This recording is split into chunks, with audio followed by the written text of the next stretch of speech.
नाशिकमधील TCS सारख्या नामांकित IT कंपनीत घडलेल्या लैंगिक शोषण आणि धर्मांतरण प्रकरणाने संपूर्ण देश हादरला आहे।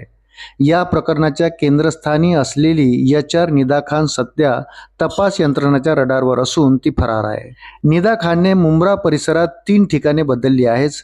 तिन्ही ठिकाणी नाशिक SIT आणि मुंब्रा पोलीस जाऊन आले आहेत।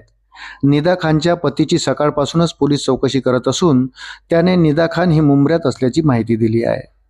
नाशिकमधील धर्मांतर रॅकेटची मास्टरमाइंड निदा खान असून ती सध्या गरोदर असल्याचे सांगितले जात आहे। या पार्श्वभूमीवर अटकपूर्व जामीन मिळावा यासाठी निदा खानने नाशिक रोड न्यायालयात अर्ज दाखल केला आहे।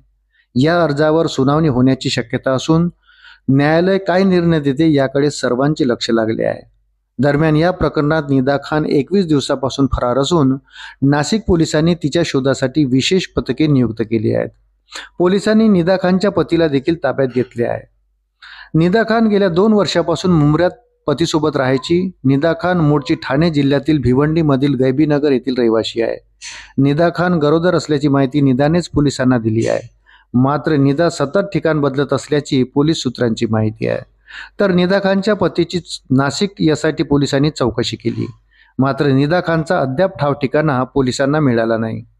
दरम्यान निदा खान पर्यंत लवकरच नाशिक SIT पोलीस पोहोचणार असल्याची सूत्रांची माहिती आहे। निदा खान प्रोसेस असोसिएट पदावर 27 डिसेंबर 2021 पासून कार्यरत होती।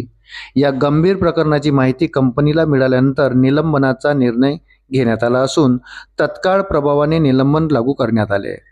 कंपनी नेटवर्क आणि सिस्टमवरील प्रवेश तात्पुरता बंद करण्यात आला। कंपनीची मालमत्ता परत करण्याचे निर्देश देण्यात आले। तसेच ऑफिसमध्ये उपस्थित राहू नये किंवा घरून काम करू नये असे आदेश दिले आहेत।